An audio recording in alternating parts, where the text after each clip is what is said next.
Hello बच्चों, नमस्कार। तो आपका स्वागत है टीच फॉर एजुकेशन में। तो आज हम पढ़ेंगे एमपीएससी जीरो बन के मोस्ट रिपीटेड क्वेश्चन जो 5 साल में जितने रिपीट हुए हैं और जो बार बार दोहराए गए हैं। ठीक है, अगर आप ये पढ़ के भी जाते हो तब भी आपका एग्जाम बहुत अच्छे जाने वाला है 100%। ठीक है, तो चलिए शुरू करते हैं। अगर आप चैनल पर नए हैं तो कर लीजिए सब्सक्राइब, ताकि आपको बाकी सारे पेपर्स की वीडियो भी मिल सके। तो आपके सबसे पहले क्वेश्चन को बढ़ते हैं। तो पहला क्वेश्चन आपका, भारत की विदेश नीति के निर्धारक तत्वों की व्याख्या। ये लगभग हर साल में है। बीच में एक साल का गैप हुआ है, बाकी हर साल पूछा गया है क्वेश्चन अलग अलग तरीके से, और कई बार तो सेम पूछा गया है। तो ठीक है, तो पहले हम इस क्वेश्चन को समझते हैं क्या है। देखो, इसमें पूछा गया भारत की विदेश नीति के निर्धारक तत्व कौन से जो भारत की विदेश नीति को निर्धारित करते हैं। अब इसका परिचय पढ़ते हैं। जिस तरीके से मैं लिखा हुआ आंसर आपको वैसे ही पेपर में लिखना है। ठीक है, जितना आपको याद होता है उतना ही। ठीक है, अब परिचय में क्या क्या लिखा है कि विदेश नीति किसी राष्ट्र द्वारा अन्य देशों के साथ संबंध स्थापित करने और राष्ट्रीय हितों की रक्षा करने तथा विश्व शांति और सहयोग को बढ़ावा देने के लिए अपनाई जाती है। मतलब विदेश नीति का मतलब ये होता है तो जो हमारे आसपास के देश हैं, विश्व के अन्य देश हैं, उनसे हमारे रिश्ते अच्छे बने रहे। और भारत की विदेश नीति का निर्माण अनेक आंतरिक और बाहरी कारकों के आधार पर हुआ है। अब जो अगर हम भारत की विदेश नीति की बात करें तो वो आंतरिक और बाहरी दोनों चीज़ों को देखते हुए निर्धारित की गई हैं। अब इन कारकों को विदेश नीति के निर्धारक तत्व ही कहा जाता है। मतलब जो इन्हीं तत्वों को क्या कहा जाता है, विदेश नीति के निर्धारक तत्व। अब पहला पॉइंट आता है इसमें भौगोलिक स्थिति। अब भारत की भौगोलिक स्थिति की बात करें तो भारत भौगोलिक स्थिति अत्यंत महत्वपूर्ण है। इसकी सीमाएं चीन, पाकिस्तान, नेपाल, भूटान, बांग्लादेश और म्यांमार से जुड़ी हुई हैं तथा दक्षिण में हिंद महासागर स्थित है। तो ये स्थिति भारत को सुरक्षा, व्यापार और सामरिक नीति में प्रभावित करती है। मतलब भारत की जो स्थिति है वो एक तो सेंटर की स्थिति है। ठीक है, ऊपर से नीचे हिंद महासागर, तो वो जो कि व्यापार के लिए बहुत इंपॉर्टेंट है। तो ये भी बहुत बड़ी स्थिति, बहुत अच्छा बना देती है भारत को। अगला कि ऐतिहासिक पृष्ठभूमि, भारत लंबे समय तक ब्रिटिश उपनिवेश रहा है। ठीक है, और इस अनुभव के कारण भारत ने स्वतंत्रता के बाद उपनिवेशवाद, साम्राज्यवाद और नस्लवाद का विरोध किया तथा स्वतंत्रता आंदोलन का समर्थन किया गया। तो ये तो ऐतिहासिक पृष्ठभूमि थी। तो जैसा मैंने लिखा हुआ आप वैसा ही लिख के जाना। वीडियो थोड़ी लॉन्ग रहेगी, मतलब सभी क्वेश्चन आएंगे इसमें। आप उनमें से केवल 5 क्वेश्चन याद करके चले जाते हो, मेरे हिसाब से 6 करके जाओ तो ज़्यादा बेटर है। ऑप्शन रहेगा आपके पास, बहुत अच्छा पेपर जाएगा आपका। अगला क्या, राष्ट्रीय हित। भाई राष्ट्रीय हित और सुरक्षा की बात करें तो भारत की विदेश नीति का प्रमुख उद्देश्य राष्ट्रीय हितों और राष्ट्र के हित में रहती है, संप्रभुता की रक्षा करना रहता है। और सीमा सुरक्षा, आतंकवाद, रक्षा सहयोग और पड़ोसी देशों के साथ संबंध इसी आधार पर तय किए जाते हैं। ठीक है, राष्ट्रीय हित और सुरक्षा दोनों पॉइंट इसमें कंबाइन किए गए हैं। अगला कि आर्थिक आवश्यकता की बात करें तो भारत में विकास के लिए व्यापार, विदेशी निवेश, तकनीक, ऊर्जा और प्राकृतिक संसाधन की आवश्यकता होती है। जाहिर सी बात है, सभी देशों में होती है। और इसीलिए विदेश नीति में आर्थिक सहयोग और वैश्विक व्यापार में विशेष महत्व दिया गया है। हम देखें तो वर्तमान में हमारे विदेशों से बहुत अच्छे संबंध है, ओनली ऑन बीजेपी सरकार की वजह से फिलहाल के लिए। ठीक है, आगे बढ़ते हैं। वैचारिक और संवैधानिक आधार, लोकतंत्र, धर्मनिरपेक्षता और शांतिपूर्ण से अस्तित्व और पंचशील और गुटनिरपेक्ष भारत की विदेश नीति के मूल सिद्धांत रहे हैं। भाई भारत में लोकतंत्र है, धर्मनिरपेक्ष राज्य है, शांतिपूर्ण से अस्तित्व को बढ़ावा देता है भारत, और पंचशील योजना को भारत में लागू किया गया है। और गुटनिरपेक्ष, पंचशील समझौता हुआ था ना चाइना के साथ। और गुटनिरपेक्ष मतलब भारत नॉन अलायंस का हिस्सा रहा है स्टार्टिंग से, भारत से शुरुआत हुई। और विदेश नीति के मूल सिद्धांत इन्हीं को माना गया है। और ये मूल्य भारत के संविधान और स्वतंत्रता आंदोलन के विचारधारा से प्रेरित है। और नेतृत्व और भूमिका की बात करूँ तो देश के नेताओं की सोच और दृष्टिकोण विदेश नीति की दिशा देते हैं। विशेष रूप से जवाहरलाल नेहरू ने गुटनिरपेक्ष और पंचशील को विदेश नीति का आधार बनाया था स्टार्टिंग में। और आखिरी पॉइंट है आपका कि अंतर्राष्ट्रीय परिस्थिति। अब भारत की इंटरनेशनल स्थिति की बात करें तो भाई शीत युद्ध, वैश्वीकरण, आतंकवाद, जलवायु परिवर्तन और बदलती हुई विश्व राजनीति में भारत की विदेश नीति समय समय पर प्रभावित हुई है। मतलब चेंजेस करने पड़े हैं भारत को। ओनली भारत ही चेंजेस नहीं करता है, बाकी देशों को भी करनी पड़ती है। जैसा अभी युद्ध की स्थिति बनी हुई है तो भारत में बहुत सारी चीज़ें चेंजेस हो रही हैं। जैसे पेट्रोल का यूज करने के लिए मना किया जा रहा है। वाहन मतलब नॉर्मल जो है गवर्नमेंट व्हीकल्स हैं, पीपल ट्रांसपोर्ट है, उनको यूज करने के लिए बोला जा रहा है, ताकि हम पेट्रोल जैसी चीज़ों को बचा सकें। और बाहर से चीज़ें खरीदने के लिए मना कर दिया गया है। केवल देश से खरीदें और देश का ही बेचें, ताकि देश की रुपया की वैल्यू बढ़ सके। ठीक है। और निष्कर्ष क्या निकलता है? निष्कर्ष देखो, आप बना के भी लिख सकते हो या फिर जो मैं लिखा है वो सेम भी लिख सकते हो, कोई फ़र्क नहीं पड़ता है निष्कर्ष, क्योंकि खुद से ही बनाना पड़ता है। मैंने क्या लिखा है कि अतः भारत की विदेश नीति अनेक भौगोलिक, ऐतिहासिक और आर्थिक, वैचारिक तथा अंतर्राष्ट्रीय कारकों को प्रभावित करती है, और इन सभी निर्धारक तत्वों का उद्देश्य राष्ट्रीय हित की रक्षा करना और विश्व को शांति बढ़ावा देना और भारत की अंतर्राष्ट्रीय प्रतिष्ठा को सुदृढ़ करना है। तो ये भारत के विदेश नीति को निर्धारित करने वाले तत्व थे। ठीक है। तो आप ऐसे सिंपल पॉइंटों में लिख के आओगे तो आपके बहुत अच्छे मतलब मार्क्स रहेंगे, फर्स्ट डिवीज़न आएगी, इसकी गारंटी मैं लेता हूँ। ठीक है। आगे बढ़ते हैं। सेकंड क्वेश्चन है आपका। अब ये क्वेश्चन भी बहुत बार रिपीट हुआ है कि भारत के विदेश मंत्रालय की संरचना और कार्य। भाई भारत के जो विदेश मंत्रालय है उसकी संरचना क्या है, उसके कार्य क्या है, वो काम कैसे करता है। अब भाई भारत में विदेश मंत्रालय भारत सरकार का एक महत्वपूर्ण मंत्रालय है। ठीक है। जो देश की विदेश नीति को संचालित करता है और तथा अन्य देशों के साथ संबंधों को मजबूत बनाने में कार्य करता है। ठीक है। और यह मंत्रालय भारत के अंतर्राष्ट्रीय हितों की रक्षा करता है, मतलब इंटरनेशनल, और विश्व स्तर पर भारत की छवि सुदृढ़ करने में महत्वपूर्ण भूमिका निभाता है। तो ये तो है विदेश मंत्रालय की बात। आगे आगे बढ़ते, संरचना है कैसी, इसके अंदर क्या क्या होता है। अब भाई विदेश मंत्रालय के प्रमुख विदेश मंत्री होता है। ठीक है। जो केंद्रीय मंत्रिमंडल का सदस्य होता है। और मंत्रालय की संरचना निम्न प्रकार से। अब कैसे है भाई, राजनीतिक स्तर की बात करें तो इससे तो एक विदेश मंत्री होता है जो मंत्रालय का सर्वोच्च राजनीतिक प्रमुख माना जाता है। ठीक। विदेश नीति में से संबंधित महत्वपूर्ण निर्णय लेता है। और राज्य मंत्री भी होता है इसके अंदर। अब राज्य मंत्री का देखो क्या काम होता है कि विदेश मंत्री की सहायता करता है और विभिन्न विभागों और क्षेत्रों का कार्य भी संभालता है। ठीक है। आगे बढ़ते, प्रशासनिक स्तर की बात करो, इसमें विदेशी सचिव होता है, फॉरेन सेक्रेटरी होता है, जो मंत्रालय का सर्वोच्च प्रशासनिक अधिकारी होता है। ठीक है। मंत्रालय के कार्यों को समन्वय करता है ये। और इसमें इसके अलावा सचिव और अतिरिक्त सचिव भी होते हैं, मतलब उससे छोटी पोजीशन वाले अलग अलग विभागों। भाई जब मैं इन दोनों की बात करूँ कि सचिव और अतिरिक्त सचिव, तो ये दोनों क्या होते हैं भाई, जो मैन सचिव होता है, विदेश सचिव होता है, उससे छोटे होते हैं। तो इनका कार्य होता है अलग अलग विभाग, जैसे कि अमेरिका, यूरोप, एशिया, अमेरिका आदि का कार्य देखते हैं अलग अलग एक कंट्री का। ठीक है। संयुक्त सचिव, निदेशक एवं अन्य अधिकारी नीति निर्माण और दूतावास और समन्वय तथा कूटनीति के कार्यों को संचालित करते हैं।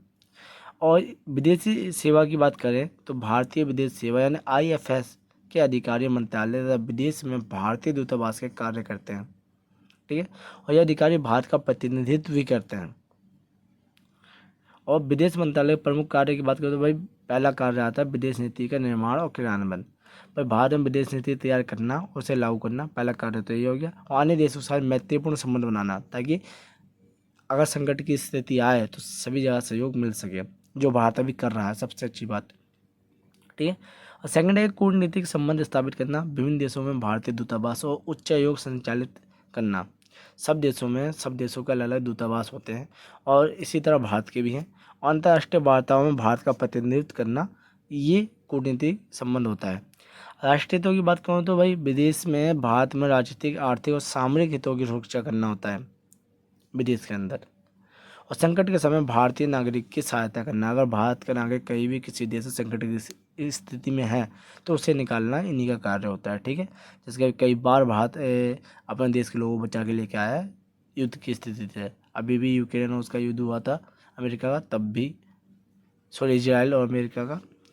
अब अंतर्राष्ट्रीय संगठनों में भागीदारी बात करूँ तो संयुक्त राष्ट्र, WTO, ब्रिक्स, सार्क आदि संगठनों में भारत का प्रतिनिधित्व करना, मतलब भारत उसमें कई बार प्रतिनिधित्व कर चुका है, लीडिंग रोल मिलता है। ठीक है। संधि और समझौते, भाई अन्य देशों के साथ व्यापार, रक्षा, विज्ञान एवं संस्कृति से संबंधित समझौते करना, ये भी भारत का कार्य रहा है। और पासपोर्ट और वीज़ा की संबंधित कार्य की बात करूँ तो भारतीय नागरिक को पासपोर्ट जारी करना और विदेशी नागरिकों को वीज़ा संबंधी मामलों का समन्वय करना, ये भी एक कार्य है। और प्रवासी भारतीयों के संबंध, भाई विदेश में रहने वाले भारतीयों की समस्याओं का समाधान करना और प्रवासी भारतीयों के साथ संबंध मजबूत करना, ये भी विदेश मंत्रालय के अंतर्गत आता है। ठीक है। बेसिकली ये जो तुम्हारा MPSC G01 है, मैं स्टार्टिंग में बताना भूल गया, ये विदेशी संबंधों के ऊपर ही है। ठीक, आगे बढ़ते हैं। निष्कर्ष की बात करूँ तो विदेश मंत्रालय भारत की विदेशी नीतियों का मुख्य आधार है। ठीक है, और यह मंत्रालय न केवल अन्य देशों के साथ संबंधों को सुदृढ़ करता है, बल्कि अंतर्राष्ट्रीय मंच पर भारत की प्रतिष्ठा बढ़ाने और राष्ट्रीय हित की रक्षा करने में महत्वपूर्ण भूमिका निभाता है। वर्तमान में वैश्विक परिदृश्य में विदेश मंत्रालय का महत्व और अधिक बढ़ चुका है। अभी की कंडीशन देख के लिखा हुआ है मैंने। ठीक है, तो निष्कर्ष आप मैंने पहले बताया, अपने हिसाब से लिख सकते हो, चेंजेस कर सकते हो, जो नहीं है सेम लिखना, और सेम लिखना चाहो तो बहुत अच्छी बात है। ठीक है, आगे बढ़ते हैं। क्वेश्चन नंबर 3 है कि शीत युद्ध के दौरान और बाद भारत रूस तथा भारत अमेरिका संबंध, देखो दो में से एक आता है, मैंने दोनों को कंबाइन कर दिया है, या फिर भारत रूस आता है या फिर भारत अमेरिका संबंध आता है। अब परिचय की बात करूँ मैं, तो शीत युद्ध के दौरान विश्व के 2 गुटों में विभाजित था। और 2 गुटों कौन सा भाई, एक तो कहते हैं यूनाइटेड स्टेट, दूसरी ओर USSR सोवियत संघ। अब भाई यूनाइटेड स्टेट के नेतृत्व वाला पश्चिमी गुट और दूसरी ओर सोवियत संघ के नेतृत्व वाला समाजवादी गुट। भारत ने गुटनिरपेक्ष नीति अपनाई, मतलब दो में से किसी गुट में शामिल नहीं हुआ, फिर भी उसके संबंध सोवियत संघ और अमेरिका के साथ अलग अलग रूप से विकसित हुए हैं। ठीक है, अब शीत युद्ध के दौरान भारत रूस के संबंध की बात करूँ तो भाई भारत और सोवियत संघ के बीच घनिष्ठ मित्रता विकसित हुई है, वो स्टार्टिंग से रही है। सोवियत संघ ने रक्षा विज्ञान और उद्योग में अंतरिक्ष कार्यक्रम में भारत के सहयोग दिया। 1971 में भारत सोवियत संघ के मैत्री संधि में संबंधों को और मजबूत किया है, और कश्मीर सहित कई अंतर्राष्ट्रीय मुद्दों पर सोवियत संघ ने भारत का समर्थन दिया है और अभी भी देता हुआ आ रहा है। चाहे वो किसी भी रूप में, जितनी बार भी भारत का युद्ध हुआ है, भारत को जो जितने भी हथियार वगैरह सपोर्ट मिला है वो USSR से मिला है, दूसरा फिर इजराइल से मिला हुआ है। ठीक है, इजराइल से USSR से पहले से दोस्ती रही है। ठीक, अब शीत युद्ध के दौरान भारत अमेरिका संबंध की बात करूँ तो भाई भारत और अमेरिका के संबंध उतार चढ़ाव वाले रहे हैं, उसके बहुत सारे रीजन है। अमेरिका ने पाकिस्तान के सैन्य सहायता दी है, जिससे कि भारत और अमेरिका के संबंध बिगड़े, जिससे भारत अमेरिका के संबंध में तनाव आया। भारत में गुटनिरपेक्ष नीति और सोवियत संघ की निकटता के कारण अमेरिका का दृष्टिकोण भी सतर्क रहा। शीत युद्ध के बाद भारत रूस संबंध और अच्छे हो गए। वह सोवियत संघ के विघटन के बाद भी भारत रूस संबंध मजबूत बने रहे हैं। अभी रूस है जो वर्तमान में, पहले USSR का हिस्सा था जो 15 हिस्सों में टूट गया था, उसमें से रूस सबसे बड़ा था जो मैन अधिकारी माना गया USSR का, जिससे अभी भी भारत के संबंध बहुत अच्छे से बने हुए हैं। आगे बढ़ें तो भाई रक्षा, ऊर्जा और परमाणु सहयोग और अंतरिक्ष कार्यक्रम में सहयोग जारी अभी भी है रूस के साथ। दोनों देशों में विशेष और विशेषाधिकार प्राप्त रणनीतिक साझेदारी विकसित की है। ठीक है, अब शीत युद्ध के बाद भारत और अमेरिका संबंध की बात करूं तो भाई 1991 में आर्थिक उदारीकरण के बाद संबंधों में तेजी से सुधार हुआ।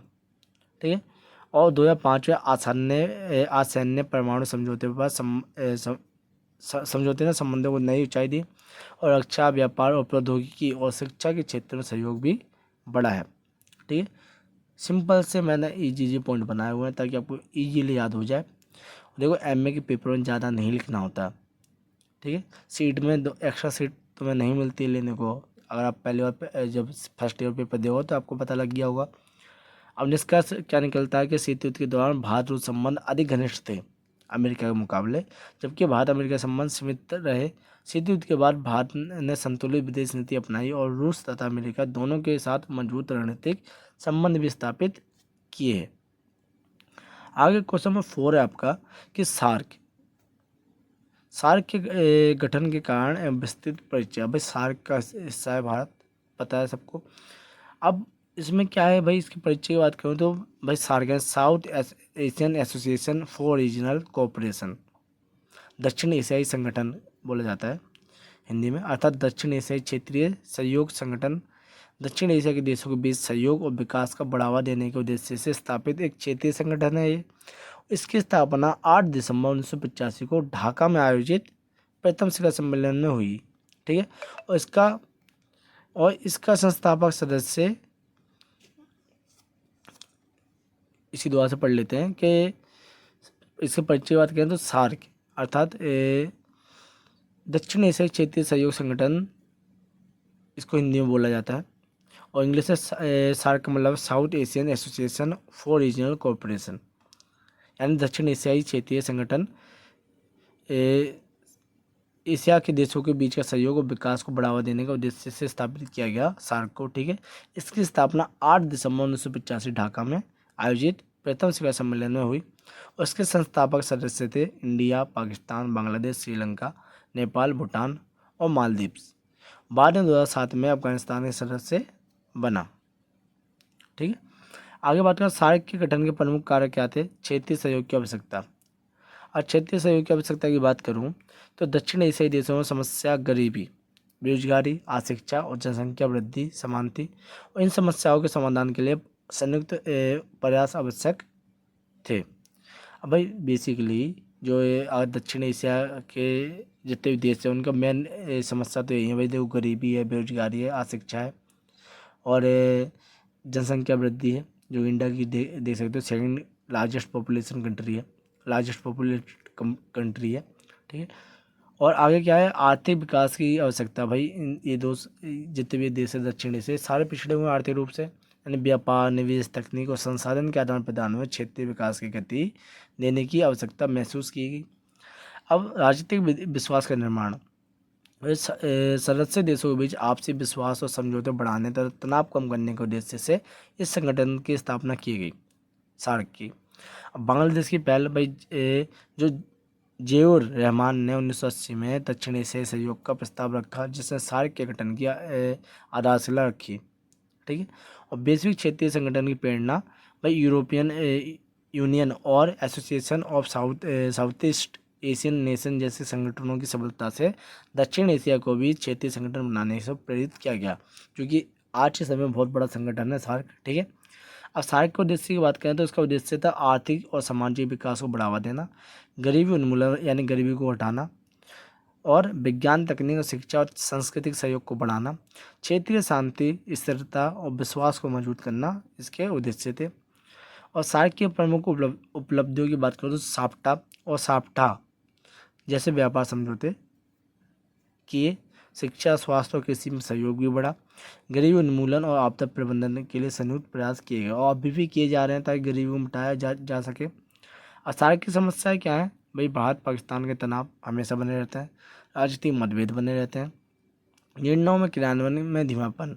अब भारत पाकिस्तान तनाव की बात करूं तो भाई भारत पाकिस्तान के बीच लगातार राजनीतिक और सुरक्षा संबंधित तनाव के कारण सार्क की बैठकों और योजनाओं पर नकारात्मक प्रभाव पड़ता है और कई महत्वपूर्ण निर्णय पर लागू नहीं हो पाते। और राजनीतिक मतभेद की बात करें तो सदस्य देश के बीच विभिन्न राजनीतिक विचार और राष्ट्रीय हित होने के कारण कई मुद्दों पर सहमति बनाना कठिन हो जाता है। इससे संगठन में प्रभावशीलता कम हो जाती है। जब आपस के लोग लड़ते हैं तो वो घर कमज़ोर माना जाता है, उसी तरह ये संगठन भी कमज़ोर है। निर्णय और क्रियान्वयन की धीमापन की बात करें तो सार्क में लिए गए निर्णय को लागू करने की प्रक्रिया बहुत धीमी रहती है, क्योंकि जब देशी आपस में लड़ेंगे तो कहाँ से प्रक्रिया आगे बढ़ेगी। संसाधन की कमी और प्रशासनिक बाधाओं के कारण योजनाओं को पूरा लाभ समय पर नहीं मिल पाता है। ठीक है, निष्कर्ष क्या निकलता है, सार्क दक्षिण एशियाई क्षेत्रों और सहयोग का महत्वपूर्ण मंच है। यद्यपि राजनीतिक चुनौतियों के कारण इसकी प्रगति धीमी रही है, फिर भी ये संगठन क्षेत्रीय शांति और आर्थिक विकास और आपसी सहयोग के लिए अत्यंत उपयोगी सिद्ध हुआ है। ठीक है, अगला क्वेश्चन पढ़ते हैं कि भाई भारत चीन विवाद और संबंध। देखो ये क्वेश्चन मोस्टली आया है, मैंने ये क्वेश्चन तो लास्ट 7 ईयर क्वेश्चन में चेक किया तो मोस्टली रिपीटेड है, तो मेरे को संभावना लगती है कि ये वाला क्वेश्चन इस बार पूछ सकते हैं चीन वाला। मैंने टोटल 9 क्वेश्चन जोड़ रखे हैं। ठीक है, तो आप सारे क्वेश्चन में वीडियो देखो तो आपके लिए बेटर रहेगा। और इसके परिचय बात करें तो भाई इंडिया और चाइना एशिया की दो प्रमुख शक्तियाँ हैं, बड़ी शक्तियाँ बोल सकते हैं। दोनों देशों के बीच प्राचीन काल से सांस्कृतिक, धार्मिक और व्यापारिक संबंध रहे हैं।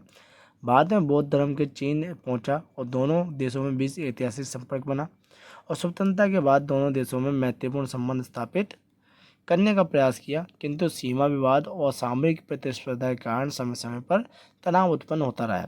तुम्हें पता है चीन हमेशा दूसरों के देशों की ज़मीन अगोड़ने की कोशिश करता है, खासकर भारत की, और वो पाकिस्तान का साथ देता है। भारत चीन विवाद की बात करें तो सीमा विवाद पहला भाई, भारत और चीन के बीच वास्तविक नियंत्रण रेखा यानी LAC को लेकर लंबे समय से विवाद है। मुख्य विवाद क्षेत्र है भाई अक्साई चीन यानी लद्दाख का क्षेत्र, जिस पर चीन का नियंत्रण है, जबकि भारत इसे अपना भाग मानता है। अरुणाचल प्रदेश जिसे चीन दक्षिण तिब्बत कहता है, जबकि वो उसका हिस्सा है ही नहीं। तिब्बत का प्रश्न 1950 में चीन द्वारा तिब्बत पर नियंत्रण स्थापित करने के बाद दलाई लामा को भारत में शरण दिए जाने से दोनों देशों में संबंध में तनाव आया। जब भाई कब्जा कर रहा था चीन, तो दलाई लामा भारत के पास आया तो भारत ने सहयोग दिया, जिसकी वजह से दोनों के संबंध बिगड़ गए। 1962 का युद्ध हुआ इसी बीच भाई सीमा विवाद के कारण 1962 में भारत और चीन के बीच युद्ध हुआ। इस युद्ध में दोनों देशों के संबंध गंभीर रूप से प्रभावित हुए, जिससे भारत हार गया था। ठीक है, हाल के सीमा तनाव की बात करें तो डोकलाम 2017 और गलवान वैली 2020 की घटनाओं में सीमा विवाद फिर से प्रमुख मुद्दा बना दिया। भारत चीन संबंध की बात करें तो पंचशील समझौता हुआ है भारत और चीन के बीच 1954 में। पंचशील सिद्धांत के माध्यम से शांतिपूर्ण सशस्त्र आधार स्थापित किए गए। इसमें भाई बहुत सारे 5 चीज़ें जोड़ा गया था। ठीक है, व्यापार से जुड़ी और भी अन्य चीज़ों से जुड़ी, शांति समझौते से जुड़ी, जल विवाद से जुड़ी, मतलब बहुत सारी चीज़ें जोड़ा गया था इसमें। व्यापारिक संबंध की बात करें तो राजनीतिक तनाव और तनाव के बावजूद दोनों देशों के बीच व्यापार लगातार बढ़ा है। चीन भारत के प्रमुख व्यापारिक समझौते में से एक है, क्योंकि इंडिया चाइना से बहुत सारी इलेक्ट्रिक चीज़ें खरीदता है। बहुपक्षीय सहयोग की बात करूँ तो दोनों देश BRICS and Shanghai Cooperation Organisation और G20 के अंतर्राष्ट्रीय मंचों पर सहयोग करते हैं। और संवाद वार्ता की बात करें तो सीमा विवाद के समाधान पर तनाव कम करने के लिए दोनों देश समय समय पर सैन्य और कूटनीतिक स्तर पर वार्ता करते रहे।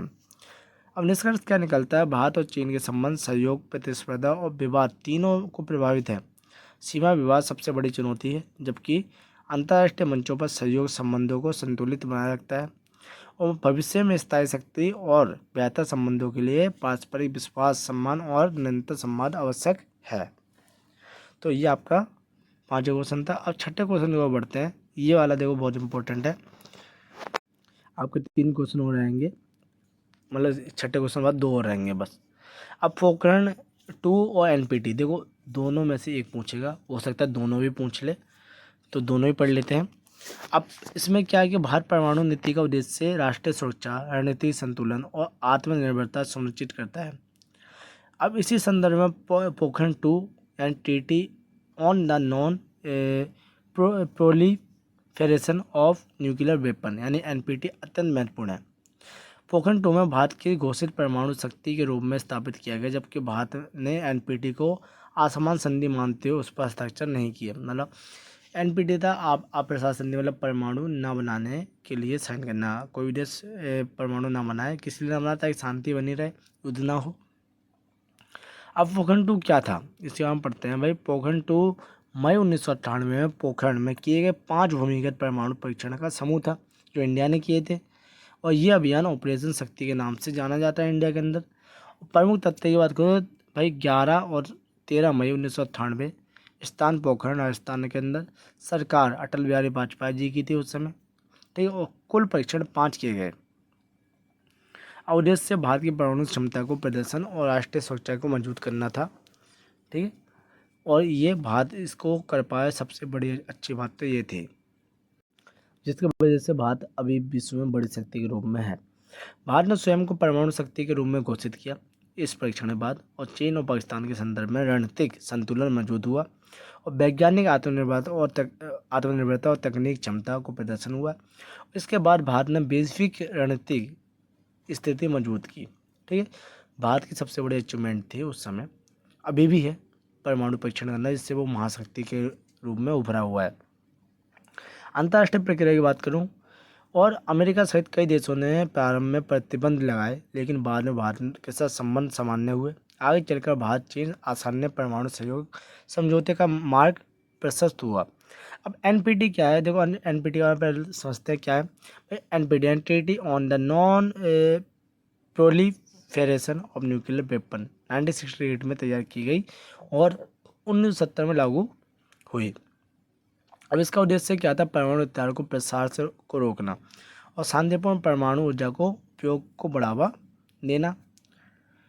और मुख्य उद्देश्य की बात करो तो परमाणु हथियार का प्रसार रोकना, परमाणु निशस्त्रीकरण को बढ़ावा देना और शांति परमाणु तकनीक में सहयोग करना और परमाणु हथियार को संपन्न देश बनाना, ठीक है, इसको उद्देश्य थे। और एनपीटी ने 1 जनवरी 1967 को पहले परमाणु परीक्षण करने वाले 5 देशों को मान्यता दी। कौन कौन से भाई? यूनाइटेड स्टेट, रसिया और यूनाइटेड किंगडम और फ्रांस और चाइना, इन 5 को ही अनुमति थी परमाणु हथियार रखने की, और किसी अन्य देश को नहीं थी। लेकिन भारत ने उसके बाद भी परीक्षण किया। भारत के बाद तुरंत ही पाकिस्तान ने परीक्षण करके सफल परमाणु परीक्षण किया। कॉपी। अब भारत का दृष्टिकोण क्या था? भारत एनपीटी पर हस्ताक्षर नहीं किए क्योंकि ये संधि भेदभावपूर्ण थी। कुछ देशों को स्थायी परमाणु शक्ति का दर्जा देती है और सभी देश के लिए समान निशस्त्रीकरण का प्रभाव प्रभावी नहीं है। मतलब कुछ देश शक्तिशाली रहे बाकी ना रहे, ऐसा कैसा? जिससे कि अगर वो रहते तो उनका प्रभाव हम जैसे देशों पर बना रहता, जो कि गलत है।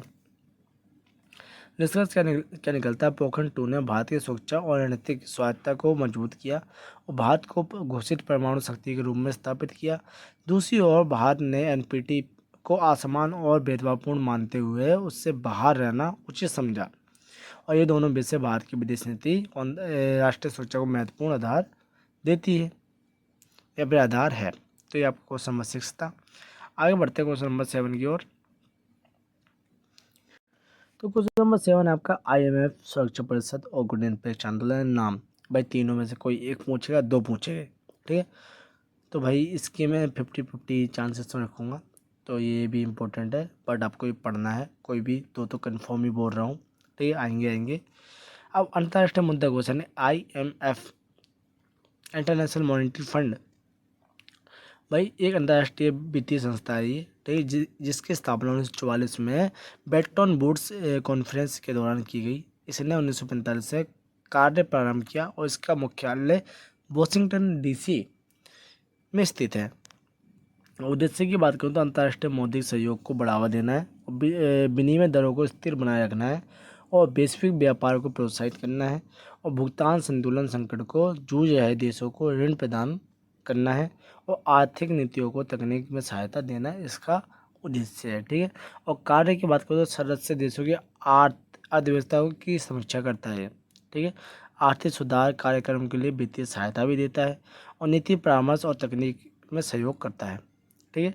अब भारत में IMF की बात करूँ तो भाई भारत IMF का संस्थापक सदस्य है, ठीक है। 1991 में आर्थिक संकट के दौरान IMF से सहायता प्राप्त कर भारत ने आर्थिक सुधार की शुरुआत की, ठीक है। आलोचना की बात करूँ तो भाई कठोर शर्तें लगाई जाती है इसमें और विकसित देशों का प्रभाव अधिक माना जाता है, ठीक है, जो कि 5 मेन देश हैं विकसित देश। अब सुरक्षा परिषद की बात करूँ तो भाई इसका परिचय पढ़ लेते हैं। क्या है भाई? यूनाइटेड नेशन सिक्योरिटी काउंसिल संयुक्त राष्ट्र का सबसे महत्वपूर्ण अंग माना जाता है, जिसका मुख्य कार्य है अंतर्राष्ट्रीय शांति सुरक्षा बनाए रखना। अब विश्व में कोई युद्ध होता है तो उसको रोकना इसका कार्य है। संरचना की बात करूँ, सुरक्षा परिषद में कुल 15 सदस्य होते हैं। 5 तो स्थायी होते हैं, यूनाइटेड किंगडम, रसिया, यूनाइटेड स्टेट और फ्रांस और चाइना, ठीक है। 10 अस्थायी होते हैं जिसका चुनाव 2 वर्ष के लिए किया जाता है और 2 वर्ष बाद चेंज हो जाते हैं। विशेष अधिकार क्या है?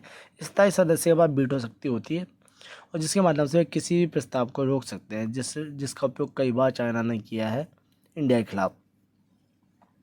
कार्य की बात करूँ तो भाई कार्य अंतर्राष्ट्रीय विवाद का समाधान करता है, शांति स्थापना अभियानों को स्वीकृति देता है, प्रतिबंध लगाना है और सैन्य कार्रवाई की अनुमति देना इसका कार्य है। भारत के दृष्टिकोण की बात करूँ, भारत सुरक्षा परिषद में स्थायी सदस्य की मांग करता है क्योंकि वह विश्व का सबसे बड़ा लोकतंत्र और महत्वपूर्ण वैश्विक शक्ति है, परमाणु शक्ति है उसके पास, वर्ल्ड का सेकंड लार्जेस्ट पॉपुलेशन कंट्री है और वर्ल्ड की सबसे शक्तिशाली थल सेना वाला देश है और वर्ल्ड 4th इकोनॉमी भारत की है। तो वो स्थायी सदस्य की मांग करता है। और भी बहुत सारे रीजन है, ठीक है, जो हम लिख सकते हैं। मैं नॉर्मली लिखी हुई है कुछ चीज़ें, ठीक है। आगे बढ़ते हैं। अब गुट निरपेक्ष आंदोलन नाम नॉन अलाइंड मूवमेंट की स्थापना 1961 में बेलग्रेड में हुई थी और इसका उद्देश्य शीत युद्ध के दौरान किसी भी महाशक्ति गुट का हिस्सा बने बिना स्वतंत्र विदेश नीति को अपनाना था। अब प्रमुख संस्थापक देश की बात करूं तो भाई Jawaharlal Nehru, Josip Broz Tito और गमाल अब्देल नैसर और सुकर्नो और कामे नक्रुमा इसके नेता हैं। उद्देश्य की बात करें तो स्वतंत्र विदेश नीति को अपनाना, उपनिवेशवाद और साम्राज्यवाद को विरोध, विश्व शांति को बढ़ावा देना, विकासशील देशों के हितों की रक्षा करना। और भारत की भूमिका क्या रही है? भारत नाम का प्रमुख संस्थापक समर्थक रहा है, मतलब मैन पार्ट।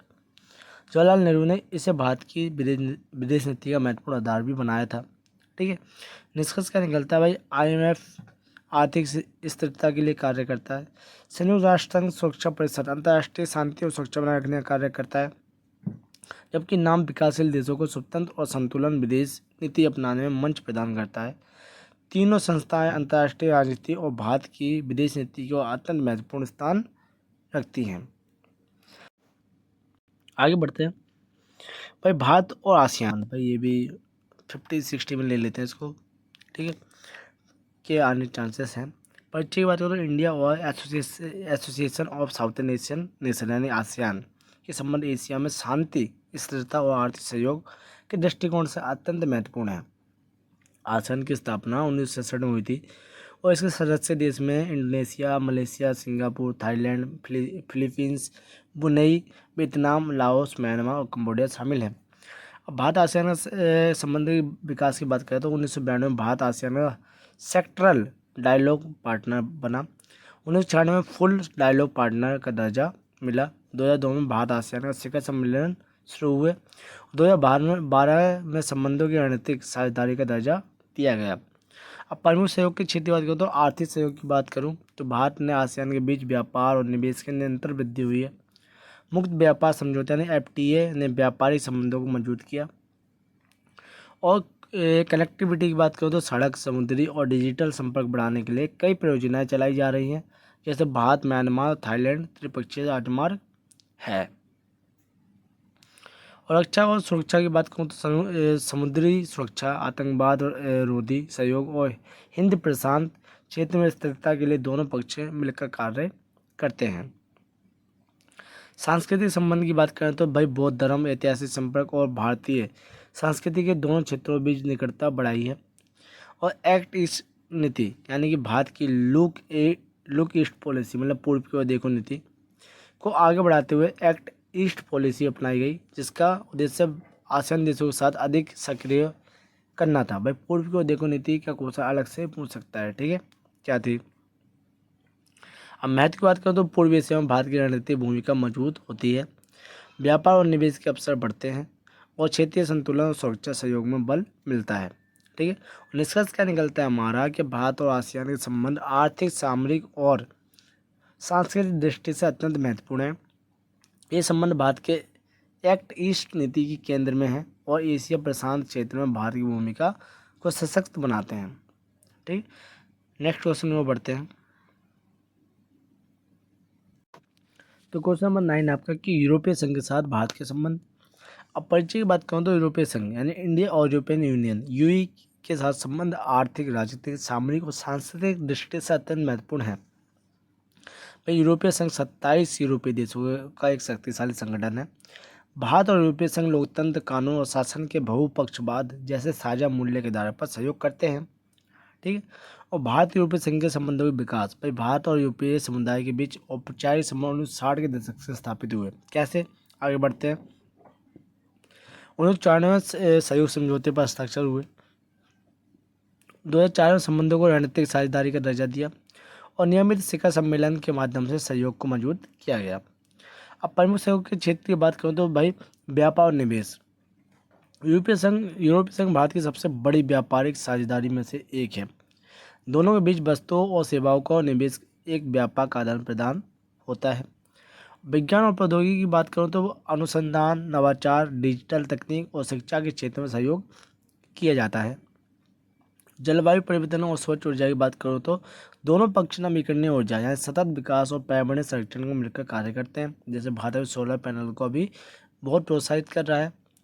सुरक्षा और आतंकवाद के विरोधी सहयोग, भाई समुद्री सुरक्षा, साइबर सुरक्षा और आतंकवाद के विरुद्ध सहयोग लगातार बढ़ रहा है। शिक्षा और सांस्कृतिक संबंध की बात करूँ तो छात्र विनिमय, अनुसंधान कार्यक्रम और सांस्कृतिक आदान प्रदान संबंधों को मजबूत करते हैं। और चुनौतियों की बात करूँ तो भाई मुक्त व्यापार समझौते यानी FTA, लंबी वार्ताएं, कुछ व्यापारिक और नियम की मतभेद, वैश्विक राजनीतिक परिस्थिति में उत्पन्न चुनौतियाँ। और महत्व की बात करूँ तो भाई भारत की उन्नत तकनीक, निवेश और बाजार तक पहुँच मिलती है। ठीक है। और यूरोपीय संघ को भारत जैसे बड़े और तेज़ी से बढ़ते बाजार में लाभ मिलता है। भाई भारत का पॉपुलेटेड कंट्री है, इसीलिए बहुत हेल्पफुल होती है बाकी देशों के लिए। और दोनों पक्षों में वैश्विक मुद्दे सहयोग बढ़ते हैं। अब इसका निष्कर्ष आप चार जैसे बना के लिख सकते हो। ज़्यादा इंपॉर्टेंट क्वेश्चन नहीं था बट इम्पोर्टेंट है, तो इसीलिए लिखा हुआ है। अब भारत और यूरोपीय संघ के संबंध बहुआयामी और रणनीतिक महत्व है के हैं। व्यापार, निवेश, प्रौद्योगिकी, जलवायु परिवर्तन और सुरक्षा के क्षेत्रों में बढ़ता सहयोग भविष्य में इन संबंधों को और अधिक सुदृढ़ करेगा। तो ये आपके एमपीएस जीरो बन के इम्पोर्टेंट क्वेश्चन थे जो कि रिपीटेड है। आप क्वेश्चन पेपर उठा के देखोगे तब भी आपको दिख जाएंगे। ठीक है। तो मिलते हैं आपको नेक्स्ट पेपर की तैयारी में। वीडियो को शेयर करो अपने दोस्तों के साथ और चैनल सब्सक्राइब कर लो ताकि आपको बाकी पेपर्स की नोटिफिकेशन मिल जाए।